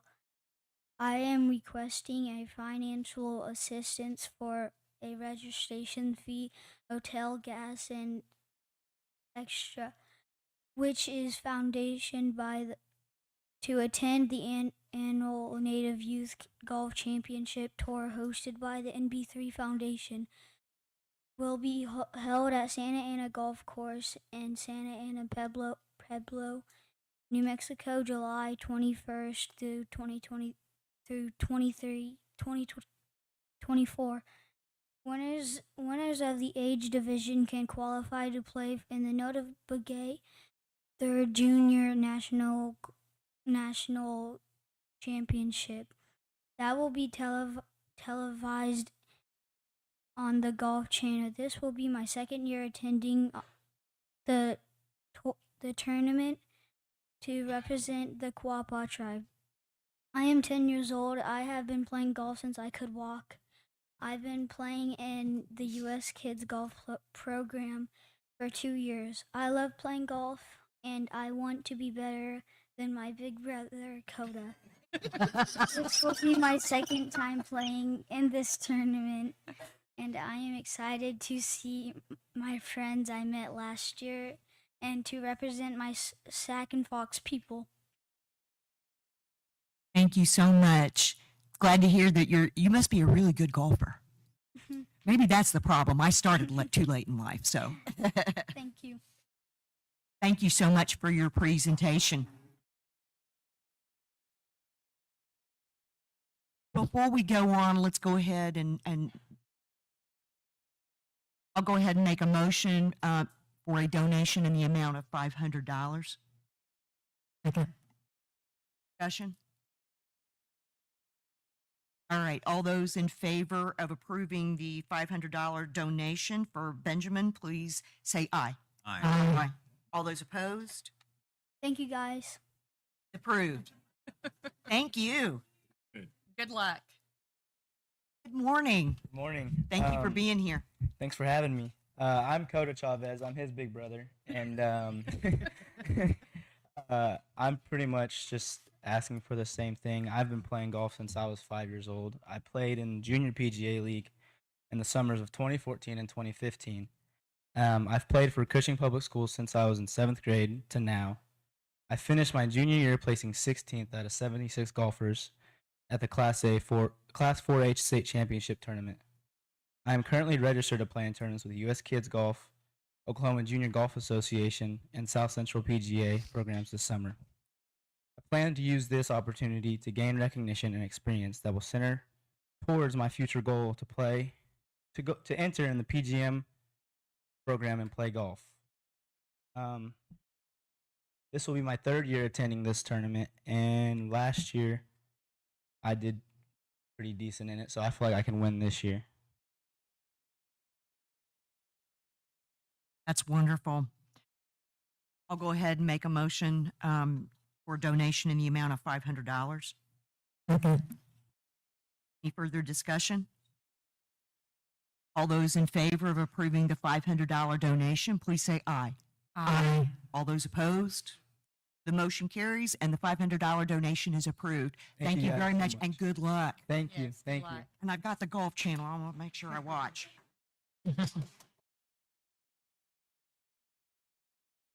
All right, next up is the All Tribes Education Consortium.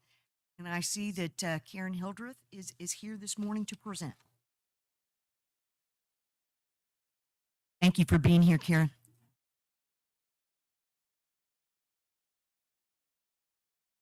Morning.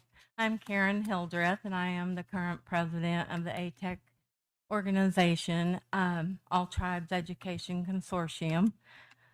We are a fundraising organization to Native American students to provide a small scholarship. We try to fund every student that applies. We've had a hard time since COVID, because the Cherokee Nation used to give us an annual donation of $10,000 per year. Without that, we haven't had it for the last 5 years. Without that, we have to solely depend on fundraisers, which on an average might bring in $1,500. We are asking for a $500 donation to defray costs for our Indian Taco fundraiser, which will happen next Friday at the farmers market.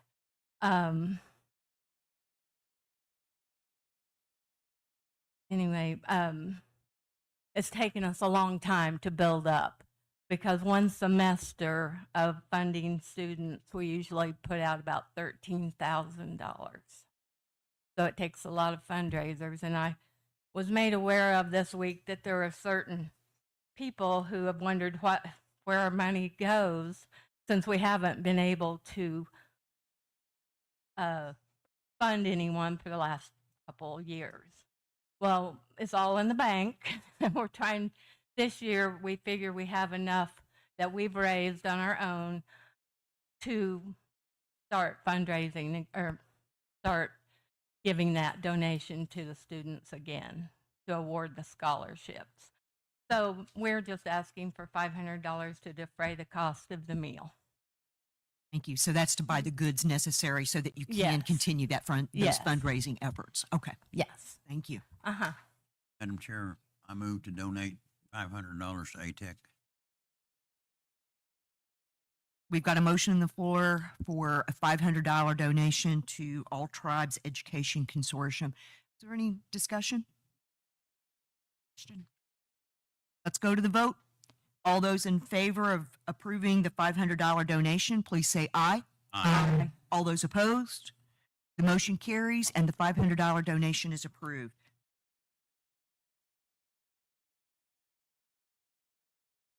Right, so next on the agenda, we'll proceed to open forum. Remember, the rules remain in place. In order to speak, an individual must have submitted the form or must pertain to topics on today's agenda. There is a 5-minute time limit, 1 trip to the podium. Be respectful. Please use a microphone. We have an individual who submitted the form, so let us hear from Barbara Collier first. Good morning.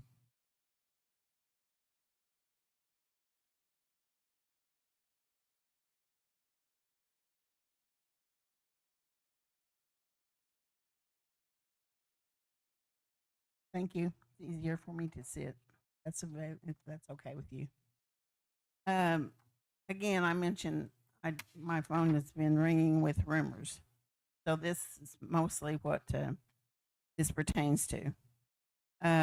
You mentioned earlier the investing of funds, and one thing that has been asked about Saracen, which I brought up a couple of months ago, about the representative of the tribe being the second chief of the Eastern Shawnees. And I assume that he's still in place at Saracen, as well as going to be for the new Quapaw Casino. Indigo Sky is one of our major competitors. And I wanted to know if that had been taken into consideration by the committee to no qualms against him, but to hire someone that didn't have any ties to another casino or another tribe. So not that he may not be doing a good job, I don't know that, but I do know too that down at Saracen, as before, when I was in office at the QNGA, we were not allowed to do any work or regulatory position at Saracen because it was a commercial site, which we understood. But there's been nothing done down there to make sure that the costs have been what they should be. From the beginning, the representative was there and before the casino was built, and during that time, maybe not prior to immediately before it was built, but during that time. And so the 3 individuals that are there that are the main administrative costs, I understand that the one rumor was that the DDA had requested financial information from Saracen and that you prohibited them to receive that. Is that true? No, it is not. They've received all, to my knowledge, they've received all information that has been requested. Now, sometimes there's difficulty in getting files. That might be a better question for Cuggy. Are you being prohibited from informational inquiries at Saracen?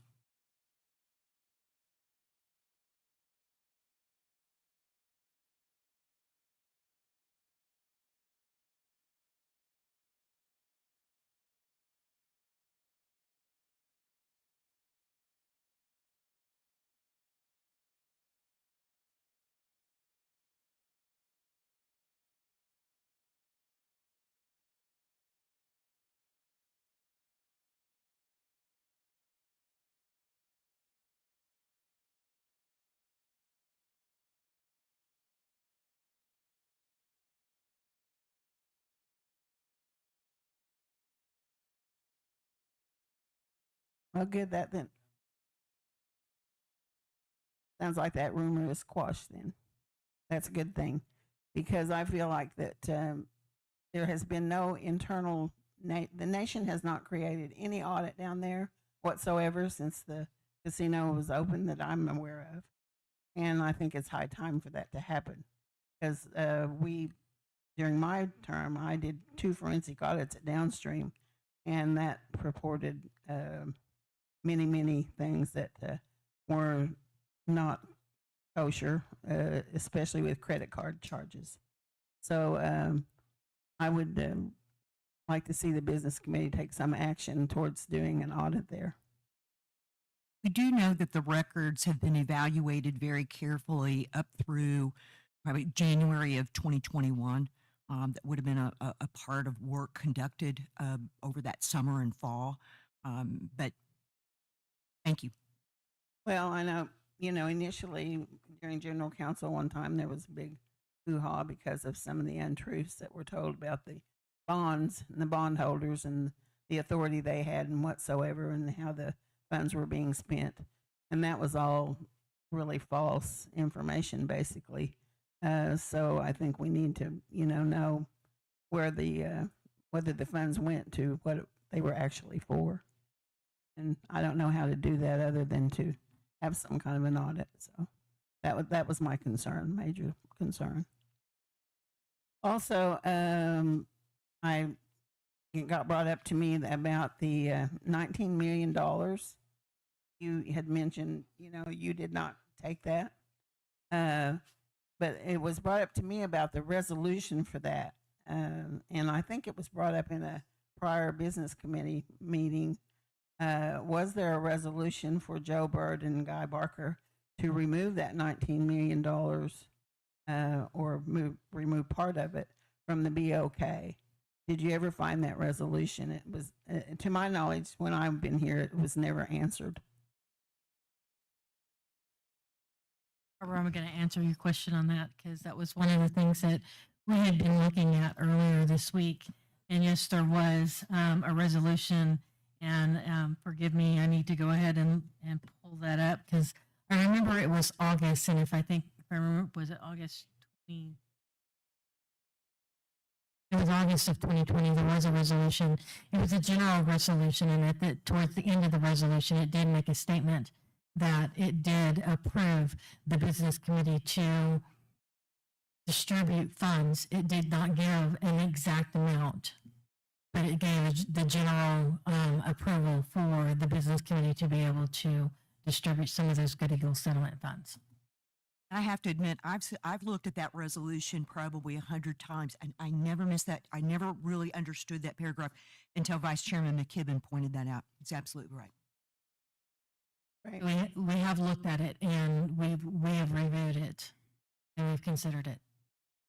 Like, I don't know why it befell me to. I guess they know that I'm afraid to ask. Call me up and say, I heard this, I heard that. So thank you. I hope everyone that has these questions that I'm asking you are listening so that they can get their answers.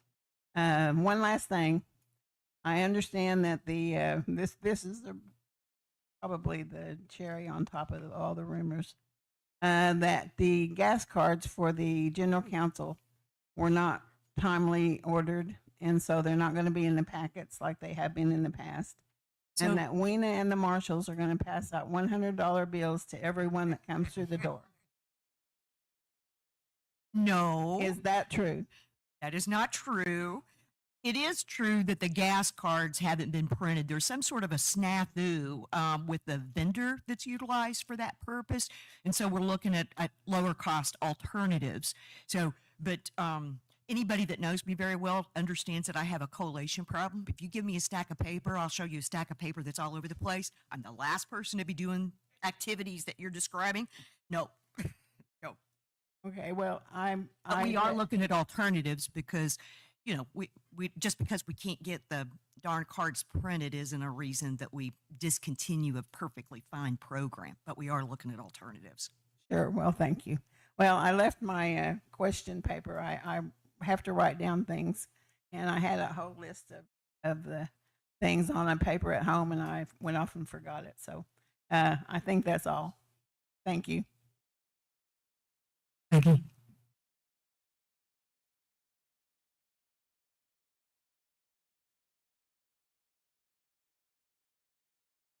We've had quite a bit of discussion on that, and we were considering an audit, but we found, or at least decided, that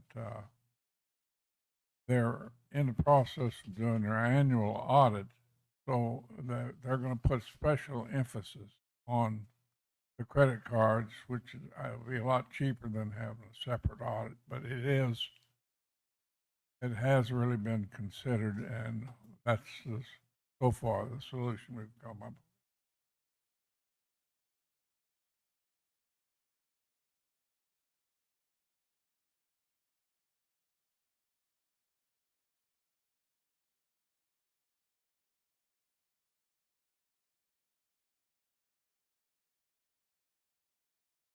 Thank you. Barbara, did you have any items to add?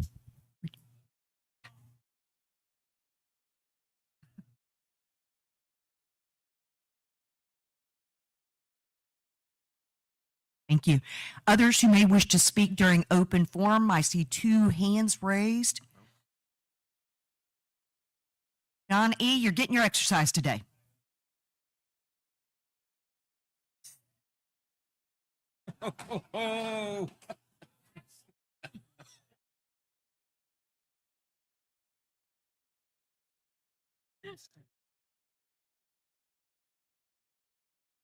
Bonnie?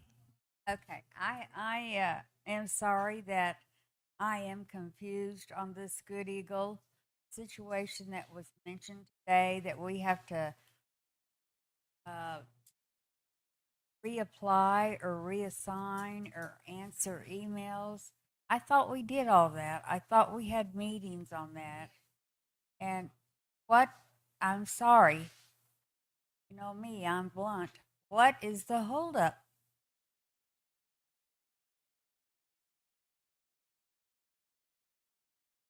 So one of the things that I think, unfortunately, as a group, Plaintiff Group 1 learned and encountered in both of the distributions, there are some activities that are that should be part of the process that were not done. When it comes to tracking people down, addresses, emails, making sure that, is an individual an heir or not. There's paperwork and there's going to be a process. And what was described earlier was what we believe to be a very well structured process that needs to be in place in order to ensure that everyone that is a part of the distribution receives that distribution, Bonnie. So that's really the whole point. If you remember, when the first distribution was made, there was paperwork that had to be signed and acknowledged and returned. So as far as a process, that one actually went really well. Not so much on the second one. And what we want to do is learn from past activities and do the best we possibly can to make sure that it's fair, well communicated, structured, and everybody knows what to expect and by when. That's the whole focus in trying to establish this process. Second question, are you take out of that? We're not prepared to answer that question at the current time, Bonnie. How much longer process are we as we? The money is indeed invested, so there's interest being earned. Y'all are going to pay interest on it, okay? So there is interest being earned on those monies that are invested. I think your probably more important question was, how much longer is this going to take? It's not going to be a year. But quite frankly, whatever I said right now would be pure speculation, and that would be irresponsible to say, hey, Bonnie, we're going to have it all wrapped up in 30 days. I genuinely do not know, Bonnie. But what Member Davis described earlier is absolutely spot on, and that is, we understand the necessity of moving as quickly as we can, but we need to do it methodically and not chaotically. That's what we're trying to avoid. Thank you, Bonnie. I appreciate you asking the questions. I would just like to have some money. Because I am a good eagle.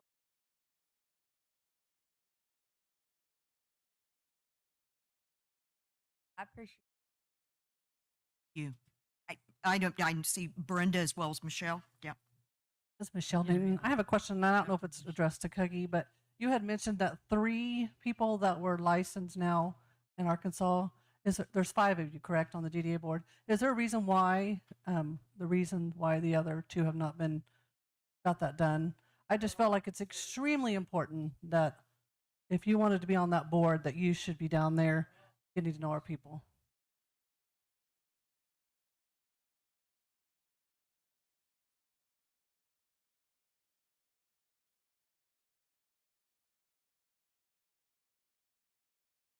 State of Arkansas Racing Commission only issues license Thursday. We didn't even know that in the beginning, but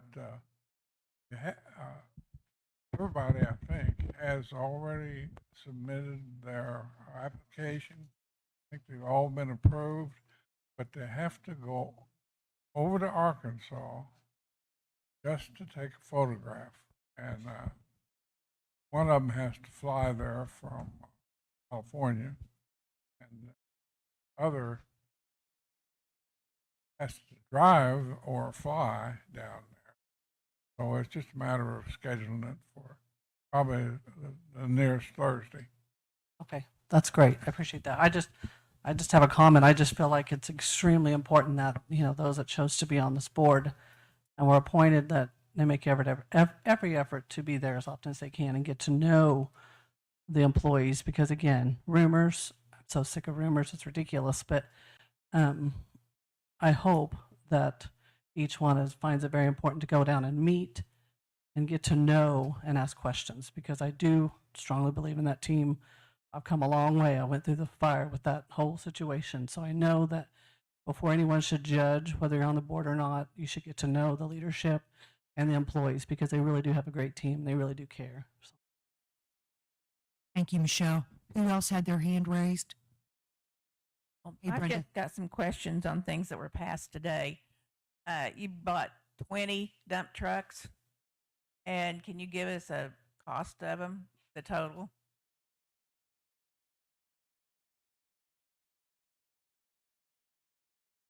I don't know if we have that answer off the top of our head. Those are the dump trucks for QSA, right? Okay. So one of the things, it seems like an astounding order, but we're not getting them all at the same time. They're basically delivering those in blocks of 5, and I'm not sure what the total cost is, Brenda. Right. And then Because that's that resolution is for the acquisition. There's a whole nother financing side that we had previously approved for Eric are they Boone to bought enter or into. leased?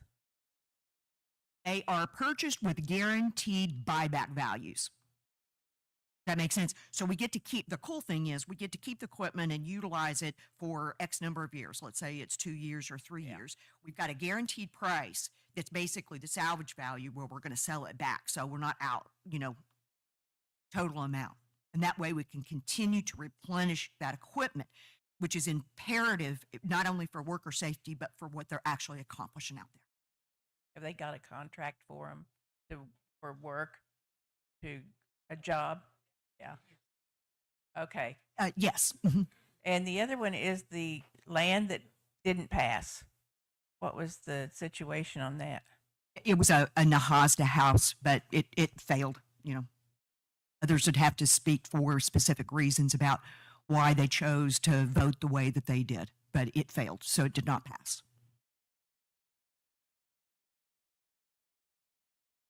Mr. Can we go back to Henry? He's been putting his hand up several times. Yes, I just have a concern about our current employees and what action do they get before they're being terminated? Do you have a written procedure, or you just say you're gone? Or this person I'm speaking of just was released from his position, and because he didn't fit. What is a fit? I've been in management for a long time. I've never heard of bit, less it was prior to hiring him. He doesn't want me to be speaking like this, but it was with James Dawson. He was very, very educated and qualified for the position he was serving. But I'd just like to know why. And did you offer him another position? He may not be Quapaw, but he's an employee under our, and took away money from my daughter and living and my grandson, which is in that house. Did you find that's what other employees, could this happen to them also? What is the plan of action for them to return? Tero, T-E-R-O, would have been great for this particular situation. Did the business committee dismiss this person, or did the HR dismiss this person? And did he get a plan of action to correct whatever the problem was? Thank you very much. Thank you, Henry. Quapaw Nation is an at-will employer. If we said anything else, it would be disclosing confidential information. Hey, Bonnie. Another question. Wait a minute. This is your second trip to the podium. Oh, I can only have one. One trip to the podium. Sorry.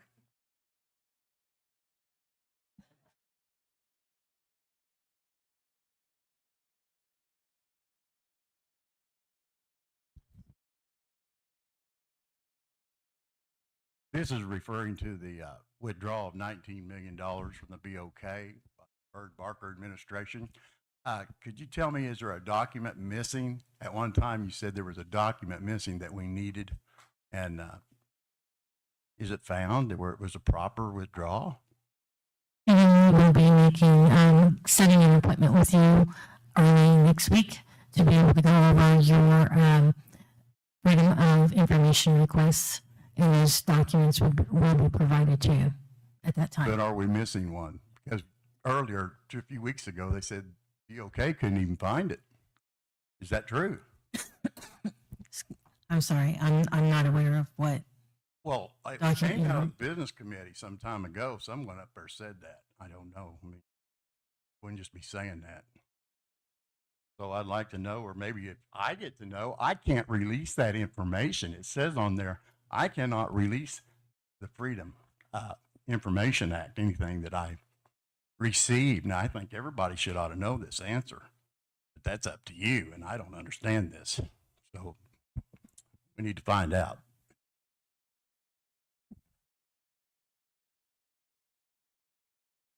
Madam Chair, I recall the Secretary Treasurer released that information prior, just a few moments ago.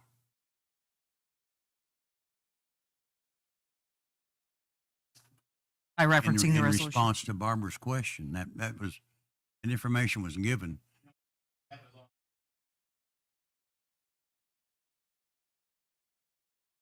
What you're asking? I think, Stephen, what was said at that meeting, at that time, the resolution was not found.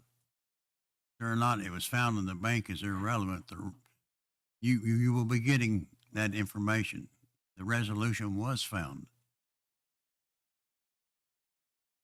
Since I've had Mike now, I'd just like to make a comment. No, I've saw over the last month or more derogatory remarks against candidates, degrading remarks, untrue remarks about employees at Saracen. Absolutely false. Saw figures quoted in those. I don't have Facebook. I get them, people send them to me and individuals send them to me. Figures are not true. They're false.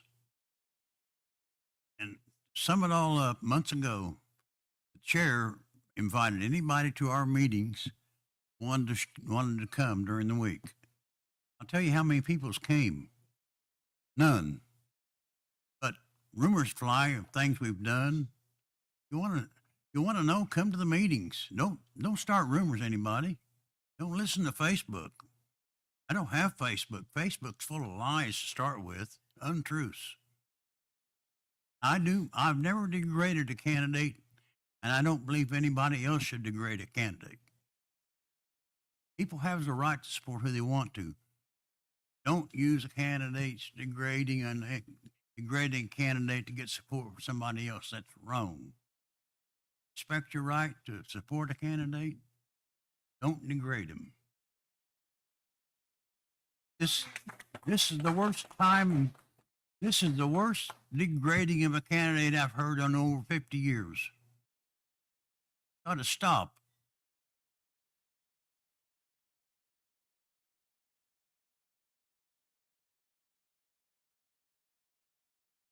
Have meetings, and the chair invited people to come to our meetings. Nobody. All day. Monday morning, we'll be in the RWC classroom at 10. Monday afternoon, it looks like we'll be, later in the afternoon, we'll also be in the RWC classroom. We've got a couple hour break from 11 to 2. We'll be in the RWC classroom all day on Monday.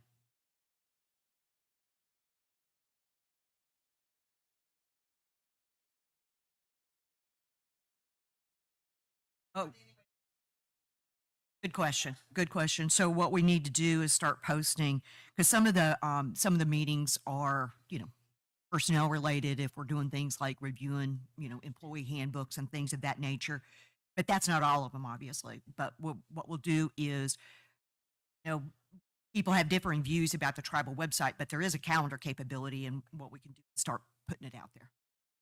As it changes, honestly, Barbara. We're at the RWC classroom, and then we've got to be at the admin building, and then we're over here, and we drive a lot.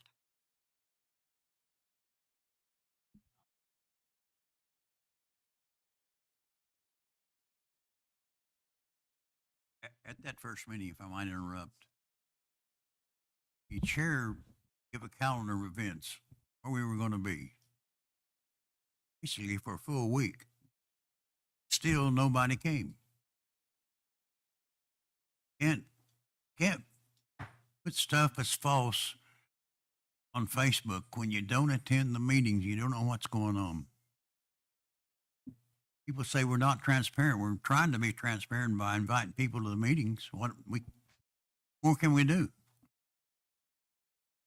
Had my say. Anybody else for open forum? Can we get a microphone? Zoom won't be able to hear you.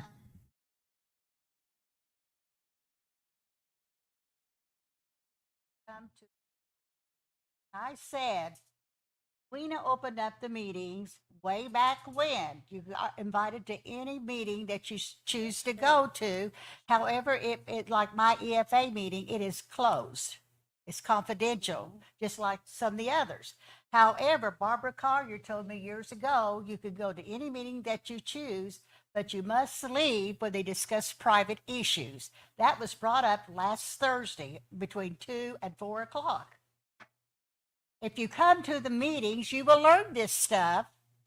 I have heard all kinds of stuff at Title VI about you, that in the last 60 years, you did not bring this tribe out of their trouble. And I said, it takes more than one person. It takes everybody sitting up there, no matter who's sitting at that time. It takes all the tribal members to come out to the dadgum meetings, and they don't choose it. But if they think they're going to get free gibbies or free money, they will be here. But otherwise, they don't matter. They don't matter. But I thought Lloyd did not work at the tribe 60 years. He worked for other tribes. He created constitutions. He was tribal administrator of several tribes.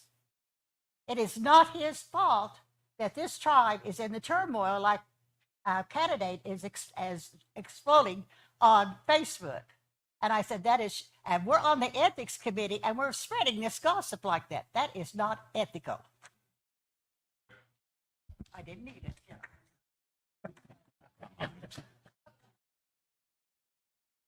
What my sister is alluding to, there was a statement made for the last 60 years I've lived off the tribe. One thing, I haven't been with the tribe for 60 years. Another thing, when I was on the business committee initially back in the 70s, we drew no money. Wasn't until about 6 years ago that anybody on the business committee started getting a salary.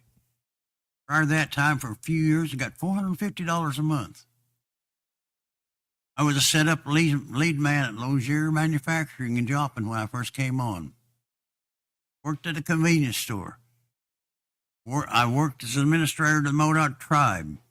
I've done compliance work for the Seneca tribe. I sat on the board of Indian Health Service Clinic. I was chairman, longest chairman server in there for 9 years. I've never lived off the tribe. I hate those rumors. And I even hate the rumor that my wife embezzled $40,000 when she worked for the tribe. My wife has never worked for the tribe. She had retired from federal service after 43 years. And these stupid, damn, excuse my language, rumors have got to stop.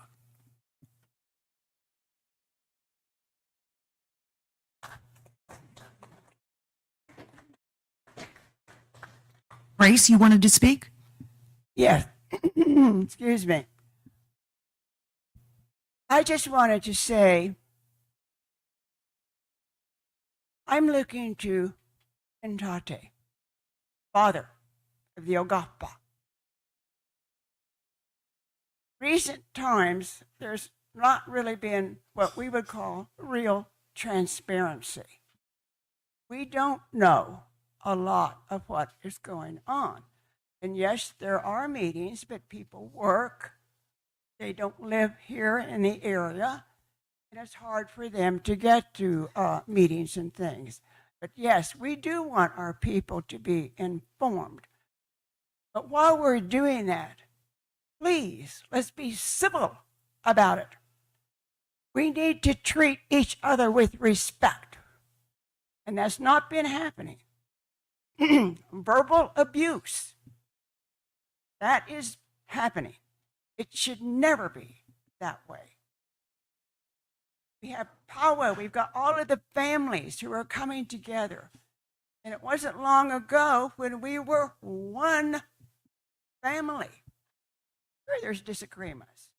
But nevertheless, please, please, let's be civil to one another, because this tearing down of one another is not good at all. This is not the way we're supposed to be or to live. And we're thinking future generations. We've got to let our young folk know this is the way you can live better than what we're going through. But these personal attacks, no, forget it. Don't do it. And so again, please, please, let's be civil about it. And okay. Anybody else for open forum? Oh, Brenda. I would offer my apologies. I normally don't get upset like that, but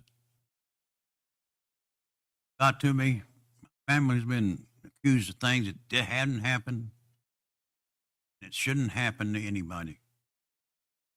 I've never degraded a candidate. I never will. Respect everybody's right to run for office. Vote who you want to. Not vote based upon lies and fabrications against the candidate. That is absolutely not right. That's not the Quapaw way. I agree with everything Grace has said. I respect every one of you, whether you vote for me or not, and this is not a campaign speech. I respect you when I'm elected, and I was elected. Always done my best for the nation. I've lived with this. Be truthful to yourself, what you believe, and be truthful to what you say to people. Live by that, and also live by the policy, do not do for yourself what you would not do for anybody else. I think you've read that in a lot of my campaign stories. That's been my life, and I'm not a wild-tempered person. I'm mild-mannered. I was taught a long time ago. Listen and speak only when you have to. I don't speak aloud. I say something, you can believe it. got to say, and I thank you, Grace, for your comments.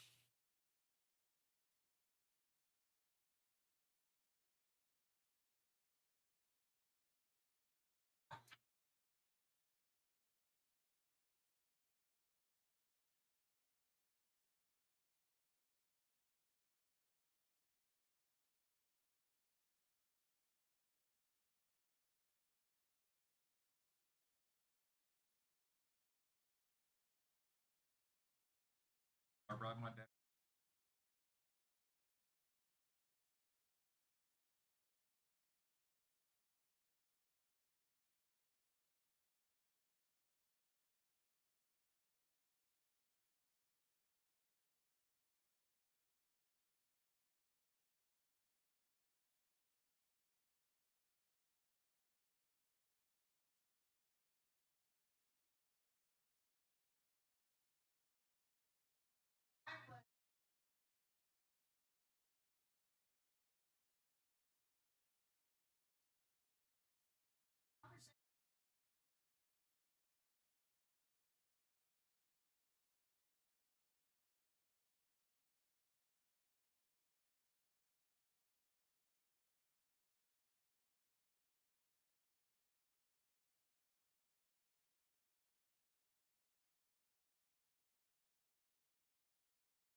Beverly, I think there was another Callie. question over here. Allie? Not a question, just speaking from experience and kind of what Grace has spoke on and Lloyd spoke on. We do need to get back to respect. And at the end of the day, I know it's easier and funner to speak of rumors, but to stop it and to act like adults is to pick up the phone and to call those who you hear these rumors about, help them out. Their phone numbers, their emails, here in a meeting, come speak to them. That's the only way we're going to be able to move this tribe forward in a positive manner, is to be able to nip it in the bud and call them out. So thank you. Thank you, Callie.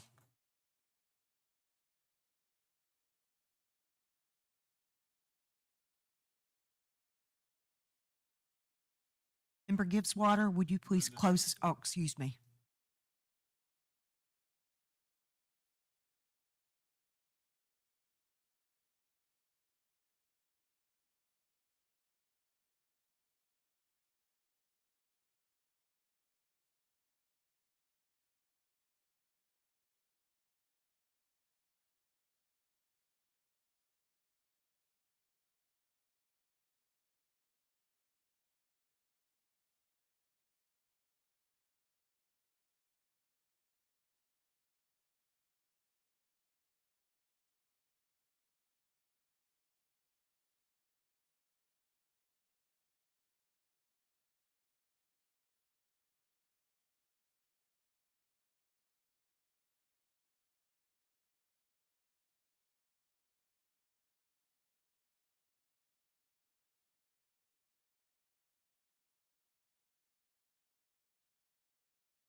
Thank you, Brenda.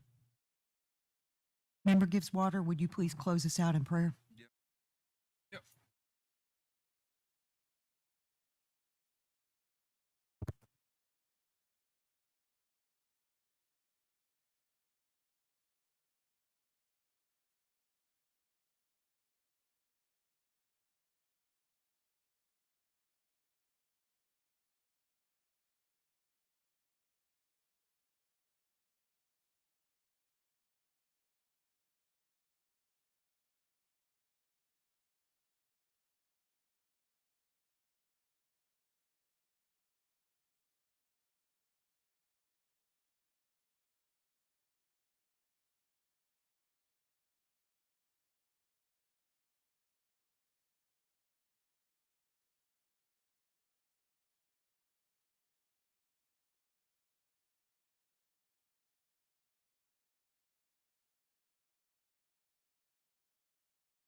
Madam Chair, I make a motion to adjourn. We have a motion and a second to adjourn. All those in favor, please say aye. Aye. All those opposed? We stand adjourned at 11:12 a.m.